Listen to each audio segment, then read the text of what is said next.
Welcome to the Coaching Revealed podcast series on leadership coaching. I'm one of the podcast hosts, Emily Tarani.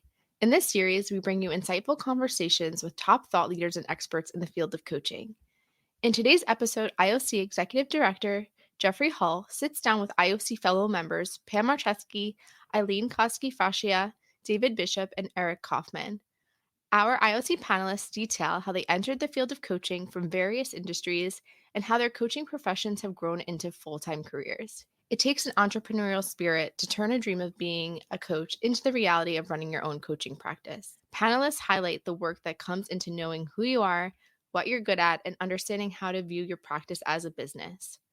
As coaching is one of the fastest growing industries in the world, Pam, Eileen, David, and Eric reflect on the experiences and communities that supported them through their coaching journeys to where they are today. We end with moving from our IOC panelists' reflections on their careers to their vision and advice towards the future generation of coaches.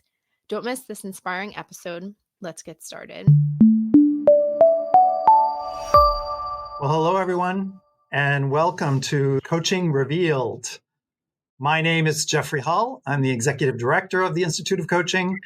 And today I have a special treat on our podcast because we have four, not just one, not just two, not three, but four of my favorite executive leadership coaches with us. And it's a really special opportunity for us to dive into the theme of Coaching Revealed, because these four folks are all very senior, successful executive coaches in their own right.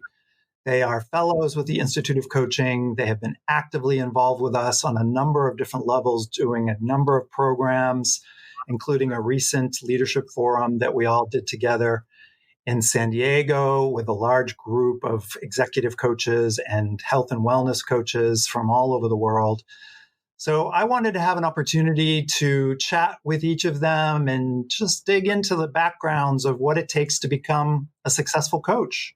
So I have Pam Marcheski with me here. I have Eric Kaufman. I have Eileen Coskey Fracchia and David Bishop. But I will start with sort of an opening question to have every one of you sort of welcome yourself by reflecting a little bit on why coaching. We all have a journey that got us to where we are today. So how did you all get to be where you are today as successful coaches?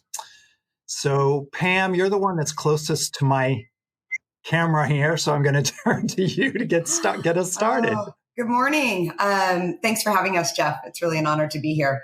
It's interesting when you say successful. I'm like, I don't know. Then the story in the head, right? But my name is Pam Marcheski. I live in beautiful San Diego. I run a company called Intentions to Actions Leadership.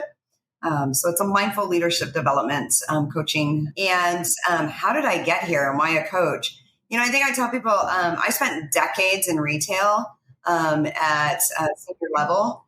And so I say I was always the boots on the ground girl. So now I kind of say I'm like the sheet metal worker of coaching. I love watching people grow. I love just being out there with them and seeing that. And I felt that way my whole career.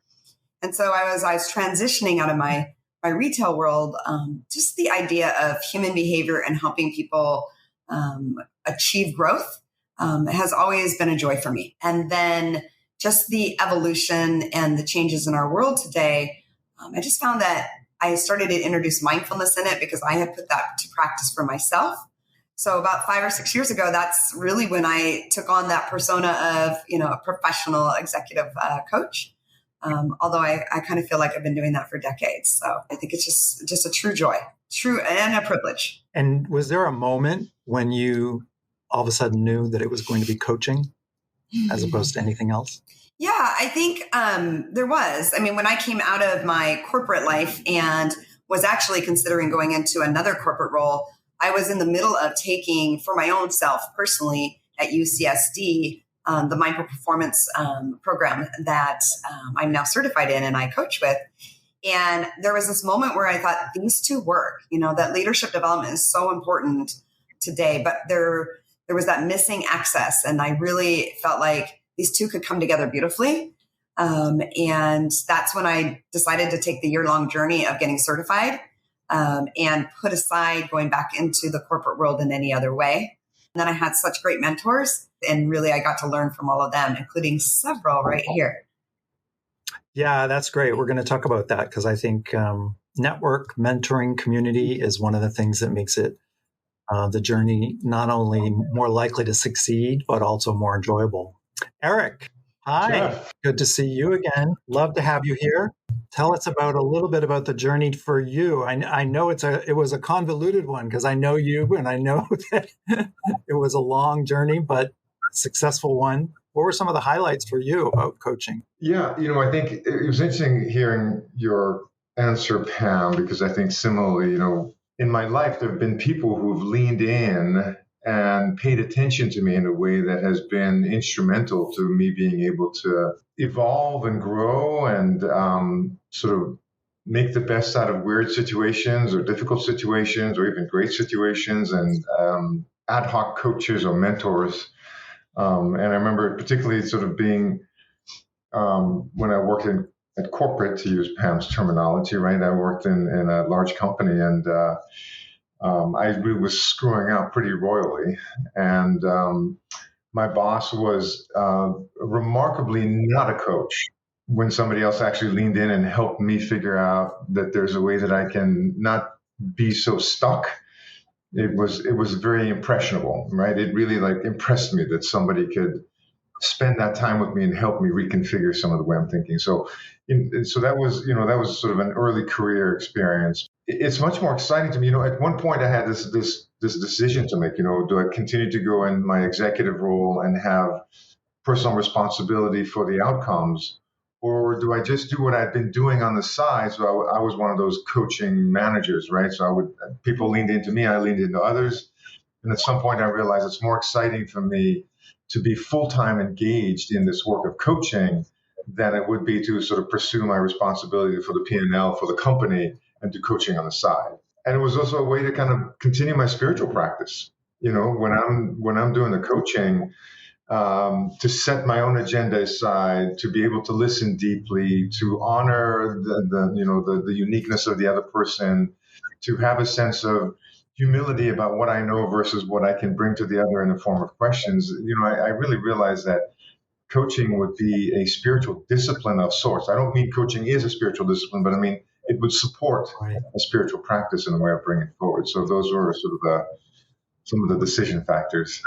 That's great. Yeah, no, I think you're both pointing to that it's a very personal decision that we make to maybe step out of a corporate role or step out of the leadership specific role and actually take on responsibility for supporting others in a way that is also a journey of learning spiritually and otherwise for ourselves. So thank you for that. That's great. Eileen, how are you today? I am great. How are you today? Great. I'm really glad you're here. How did you come to be a coach and why did you choose it? It's interesting though, as you were speaking, two things kept emerging that hadn't emerged until we started this conversation. And one is I grew up going to sleepaway Jewish camp. And all the way from the time I was a camper and to the time that I was a counselor. I mean, the key was to be there 12 or 13 years so you could get the red jacket and be like the leader, the senior counselor.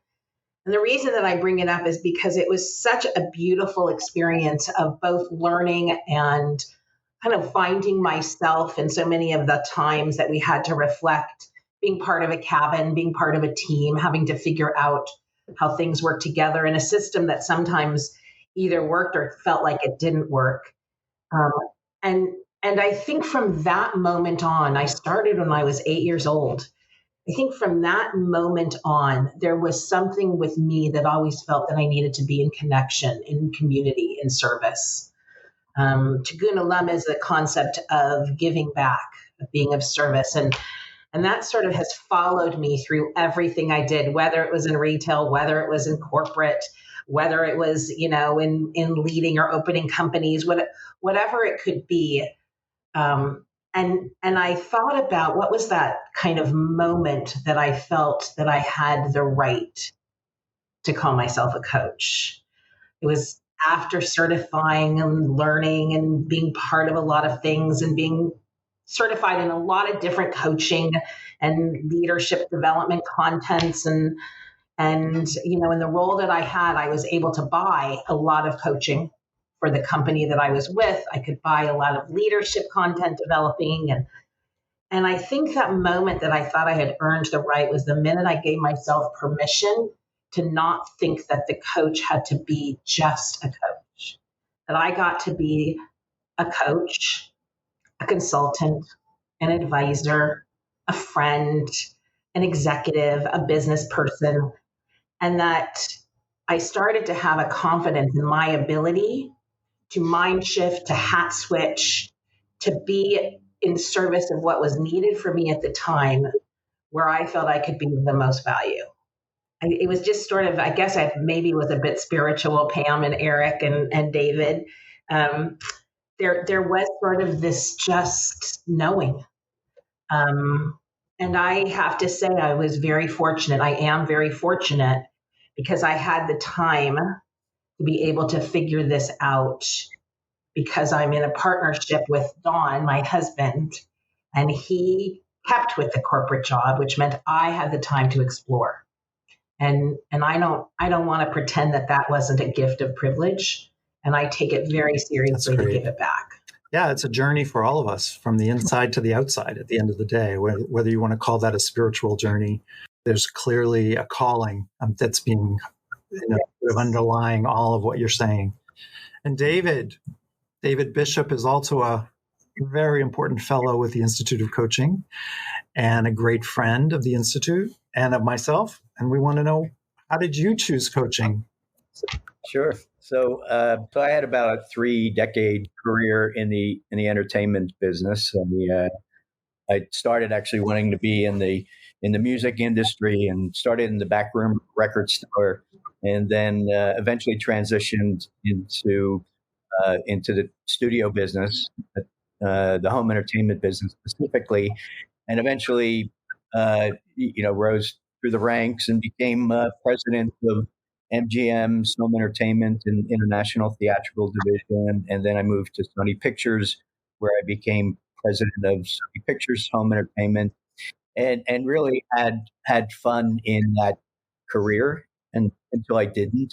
And when I examined, what I did over my career, I found that I really enjoyed, building high-performing, highly engaged teams.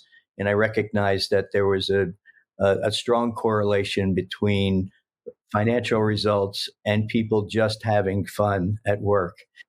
And so I thought, well, how can I do that? How can I make this chapter about that? And I found coaching to be the way that I could help individuals, I could help teams. I work a lot with CEO founders and help them scale their businesses, and I find the work just exhilarating. And going back to Pam, I love to see people grow, and I was able to meet people like this on the call, and I too had an early connection with Eileen, who helped me on the path to make the transition from being a leader and changing that mindset to be someone who can really kind of actively listen and help people co-create a plan and a strategy to move forward. That's great. Yeah, and it's so interesting as I listen to all of you that there's so many paths. And I'm thinking of the question, and there's not going to be an easy answer to this question, but if I'm listening to this podcast and I'm thinking, oh my God, these guys and gals are all incredibly successful and they all came to it in so many different ways. It's one thing to decide you want to be a coach, right? And we all from various places have made that decision and at various times in our career, but then turning that into a successful business, making money, surviving, sustaining, getting to the point where you can actually consider yourself some level of success. If you were giving advice to someone coming into the field, what was the kind of thing that you would share? I'll pop first. I had the opportunity, and actually, David and Pam worked with me in this as well, when I was the lead faculty of coaching and leadership for LMU's, Loyola Marymount University's executive MBA program. And one of the pieces of curriculum I spoke about was the Zanger-Folkman sweet spot. So there's 3 concentric circles, if you will. One circle is around, I'm really, really good at this. I'm better, whatever this is, the task. I'm better than most everybody else, and I know it. I'm really confident and competent. And there's another circle that talks about that people would be willing to pay me for this. I'm getting offered some sort of compensation. And the third one is, and I really, really like it. I feel good. I know I'm good. I feel really good. And people want this service. And when you think about sort of those 3 dynamics, you think about, well, if I really, really think I'm great and I love doing something, but somebody doesn't want to pay for it, then it becomes a hobby. And if I'm really, really great at something and somebody wants to pay for it, but I don't feel it, then it's a chore. And if I'm really, really loving something and somebody wants to pay, maybe it's a new job, maybe it's the first time I'm doing coaching, but I'm not that great at it yet, then I think of myself sort of in novice tasks and learning. And the ability to take the concentric circles and have that intersection of, I'm really good at it and I know I am. And I know I am because I've done the due diligence and I have the ethic to believe that I have the tools and resources that I'm able to produce and to contribute. And it feels good to spirituality, to mindfulness, to the ethos that I'm creating. These things make me feel good when I'm working with this kind of client, when I'm thinking about this kind of service. And somebody wants to pay me for it. We could be great and think we're great, but if nobody is wanting your services, then you need to kind of reflect on, so what do I need to do, or should I be doing it? I start with what's working and what feels good, and we move from that. Jeff, I'll pop in for a minute. And I think when you talk about, what does it take for me in this transition from corporate into my own independent is, one, leaning into others, so really checking the ego of strong individual contributor moving into this business of doing this, in a different field, really required me to really make sure that I did the due diligence of understanding what this was, and many who come into the field, for me, it felt like I still had to do the work of, it is a lot different when you move into the coaching field as your sole profession. The other thing is you have to be comfortable being uncomfortable.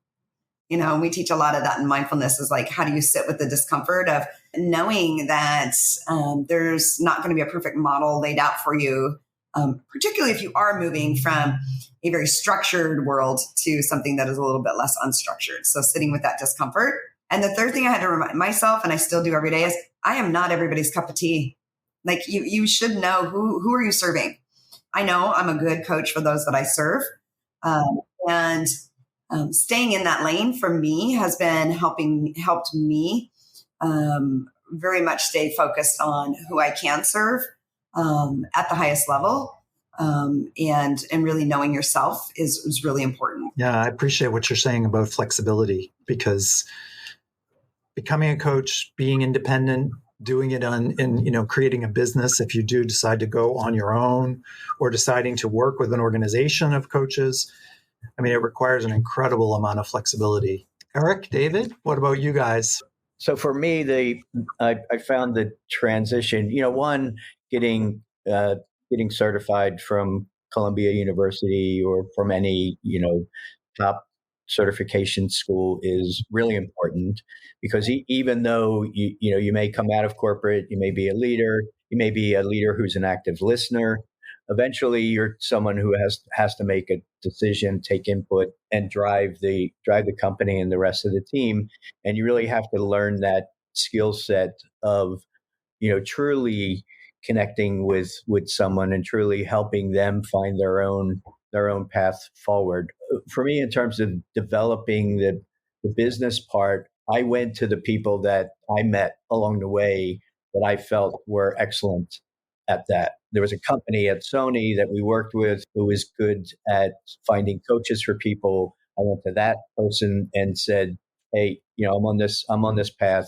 Put me on your roster. Let me get out and make a few mistakes and really kind of learn this craft. I worked with USC and brought professors in from USC when I was at Sony to help create kind of future scenario thinking around the business. And I went back to that professor and said, okay, here's what I want to do, and ended up partnering with the school and developed a leadership development program there. And then, you just have to keep networking. The Institute of Coaching is a great place not only to learn about coaching, but also network with people and get business, because that's happened to me a number of times just being a part of this organization.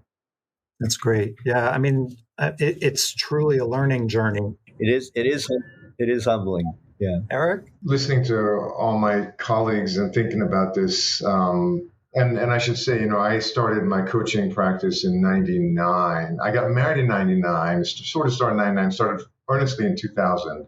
I had just come back in 97 from having dropped off the grid entirely. So I gave away all my worldly possessions. I built a cabin in the woods and I lived truly off the grid. So I was gone from the world as we know it. I had this revelation to come back. So I came back really saying, okay, I'm going to do this. I want to do this. I want to help people. I want to be a coach. I want to be a leadership and executive development guy. And so, so we got married in 99. I started my practice in 2000. We bought the house in 2000. We had a child in 2001, a child in 2002. And my wife wanted to really raise the kids and not have to go to work. I'm like, oh, crap, that's a lot, right? I went from, because I don't know if I told you, I gave all my money away in 98. So I had no money. And suddenly I have a wife, a house, a starting business, 2 children, and responsibility. And so it became like, I don't have a lot of time to figure out the theory on this. We got to hit the ground running and make this work. The reality is we can talk about coaching and we can talk about the coaching competencies and coaching certification, but it's a business. Yeah. So the question is, what does it take to be successful as an entrepreneur running a business, right? And I've been running my own shop for over 20 years.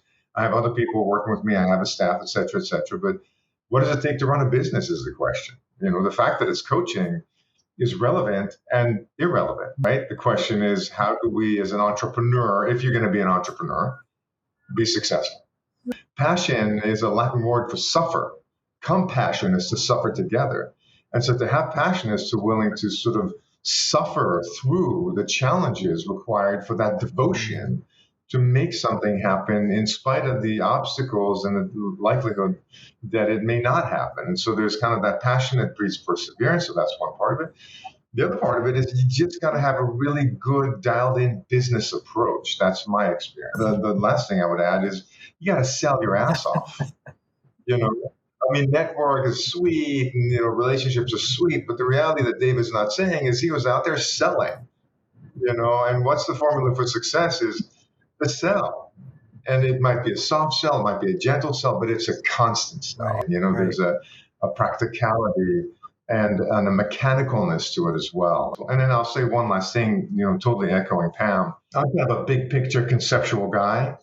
And so it's really difficult for me to turn around and coach somebody who's, starting out in operations, where what they want is really more advice and concrete pieces. And so I'm really well suited for the C-suite. I'm really well suited for the CEOs. Those are my clients because I can fly high in this realm of possibilities, but then we got to land on the ground and still be accountable. And in that regard, the fact that I run my business as a business, when I'm sitting with another business person, there is that simpatico vibration that allows us to be authentic together as we then go off and explore the things that they're not accustomed to explore. Yeah, I think what you're saying also, Eric, it was great that Eric, you popped last, because as I'm listening, I'm thinking of the arc of the conversation.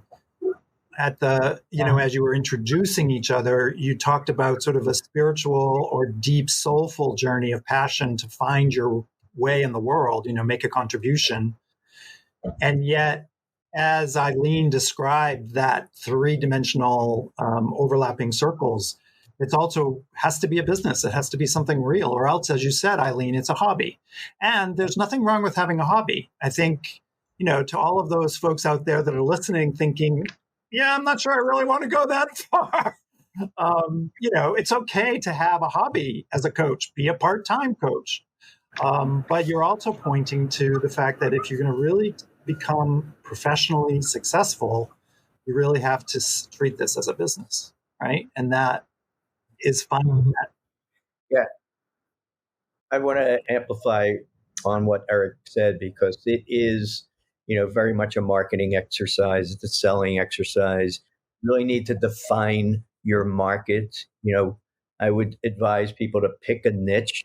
Eric talked about him being focused on CEOs. I focus on CEO founders who are scaling their business, know those people better than they know themselves. They all end up being on a similar journey, and you being able to understand that and speak to that and help them eliminate the pain points is a really powerful marketing message.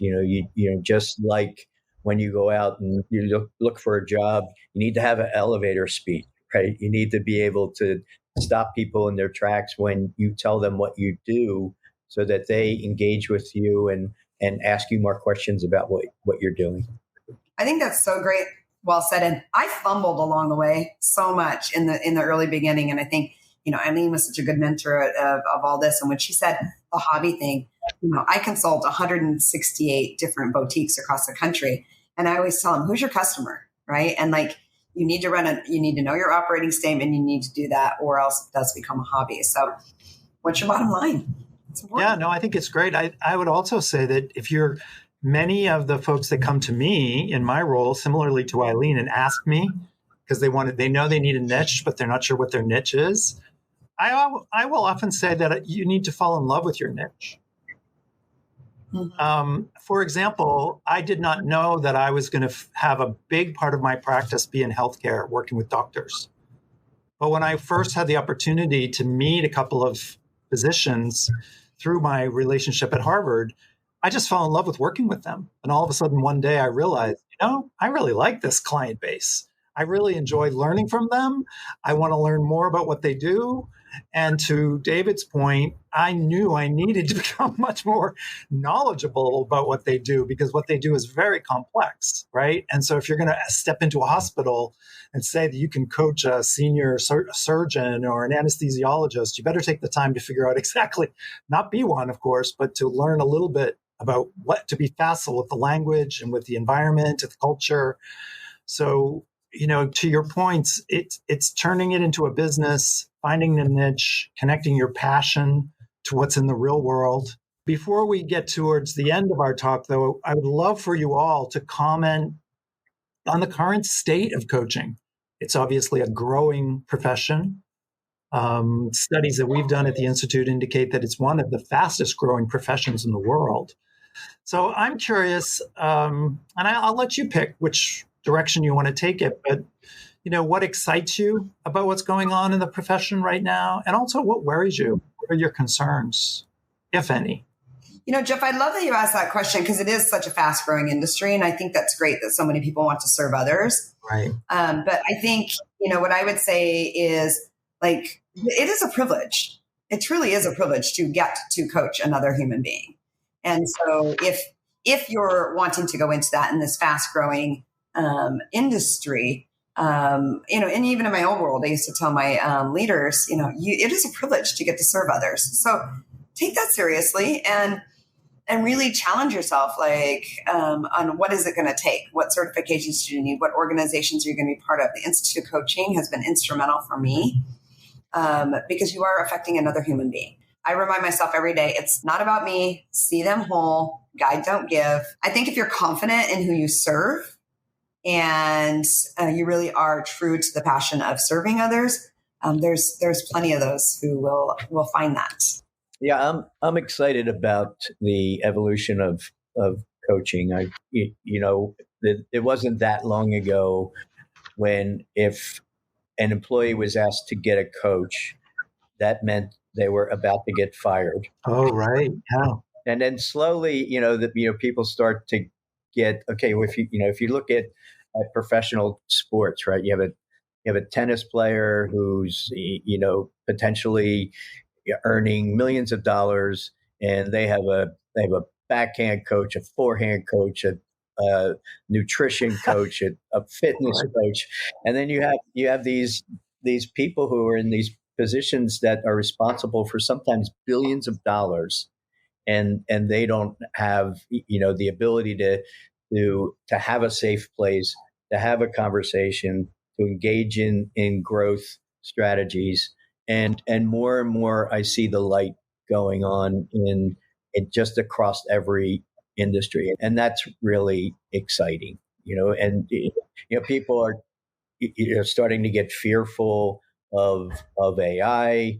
And we did this session in San Diego, and I think for a lot of us, the switch went on. Like, no, AI is potentially going to be a really intelligent assistant that we have at our side to be able to really amplify the work that we do. So everything points in a positive direction for me. I'm excited. Similarly, I'm excited about the normalization of coaching. That it's not a disease treatment or sort of a faltering kind of thing, but that it's normal to engage with somebody who can be an objective, intelligent, caring party that can help you make the kinds of decisions and developmental leaps that are difficult to make solo. So that, I'm excited about the normalization of coaching. I'm excited about the sort of sophistication of coaching, the integration of, from my perspective, to your point, I'm really sort of dialed into this conscious leadership where there's this combination of practicality and transcendence and how they come together. And I see more and more of that sort of coming into the coaching space. And a lot of folks drawn to coaching are really, caring, smart, creative people. And that's very exciting. I think I'm concerned about, with the normalization comes a commodification, right? I'm concerned about the commodification of coaching, and I'm concerned about the consolidation, this kind of land grab on behalf of larger organizations as they try to, emerge as the definition of coaching. And I think with the sort of commoditization and consolidation, there's a risk of coaching becoming less diverse and less interesting because it has to be more structured and more sort of scaled.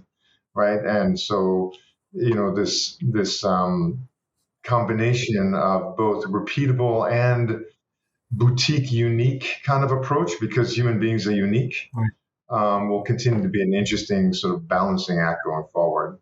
But I feel very bullish about the space and about the people and about the service we provide. That's great. Yeah, but you raise a really good point that as it grows, big corporates are starting to get engaged in it, and then they will try to leverage the economics of scale, and that could potentially diminish the quality. So that's something that we all have to pay attention. Eileen, what excites you or worries you? I was going to say it's interesting because I had the opportunity to run big programs at Wells and to be the head of coaching and leadership and all of that. There were so many times where I was that person that I liked a piece of content and then I wanted to have everyone within the group be certified so that we would have internal coaches and we would have internal facilitators and we would take it from here and move it to there and customize it and do all that stuff. And now that I'm kind of on the other side of this, I realize that probably, and I something is emerging for me right as we're speaking. So thank you for helping me birth a new piece. But I think that the concept of coaching is tantamount to being able to help people to expand their mindset. And so I did this for Kaiser when I was leading their consultant workshop, but I hadn't really put it together as much, which is around, I believe the future of coaching expands itself to a coaching mindset so that we have an opportunity to guide and Sherpa leaders and consultants and physicians to understand when it is in the best service, when it makes sense to be of coaching mindset. So we've used a lot of different terms in the past but what is the sense that we're really wanting in order to elevate the concept of coaching? And it's that people become able to be more curious, less judging, more intentional about what they are thinking and what they are doing in order to help, to serve, to lead, to manage, to be partner with. And so the concept of the future for me, what I'm excited about and hope that we can figure out how to make the space, garner the funds for, is to help more people think about the mindset, the mind of a coach in its purity of thinking about how to help others, individuals, groups, whatever, identify what is their best and strongest potential, help them to grow, David, and help them to grow that potential for success. Beautifully said, Eileen. And, I know we're going to wrap, and it's such a privilege to just be with the four of you, both to create programs together, to share our experiences, to share our journeys. And the thing that I am sitting with, and it's really filled with gratitude of being part of a network, part of a community at the Institute of Coaching, where we all come together and learn, because it's an endless journey, right, of learning. But I think the thing that I'm sitting with, and it's so inspiring, and I hope those that listen will be inspired and optimistic about the profession, is that like many of you, probably all four of us, all five of us, I started coaching about 20 years ago. And at that time, it really wasn't being taken seriously. People were like, what? You're a what? You're a shrink? You're a life? What? What is that thing? And suffice to say, we've come a long way. I mean, I'm kind of looking around at this visual of the four of you, and this is a profession, and you are professionals. We are professionals. And I think it's such an honor to have been part of the evolution to create a community and an association of what is truly a profession that makes a difference in the world. Science-based, evidence-based, learning. At the end of the day, it's all about raising everyone up, right, Eileen? That's what you're talking about. I hope everyone listening today finds something valuable in the incredible journeys that you've all been on. And I look forward to a time when we can come together again live with our community and continue learning and growing together. So thank you all for taking the time. Thank you all. Right. Thank you, Jeff. Thank you all. Thank you all. Join us again soon. Take care. Thank you for listening to this episode of Coaching Revealed, brought to you by the Institute of Coaching. You can learn more about the Institute on our website at instituteofcoaching.org. You can stay up to date with new episodes of our podcast by liking and following Coaching Revealed. You can also find us on social media on LinkedIn, Instagram, and X with the handle Institute of Coaching. We also love hearing from our guests, so please reach out to us with thoughts you have on this episode and any questions you have about coaching. Until next time, this is Emily Tarani with Coaching Revealed.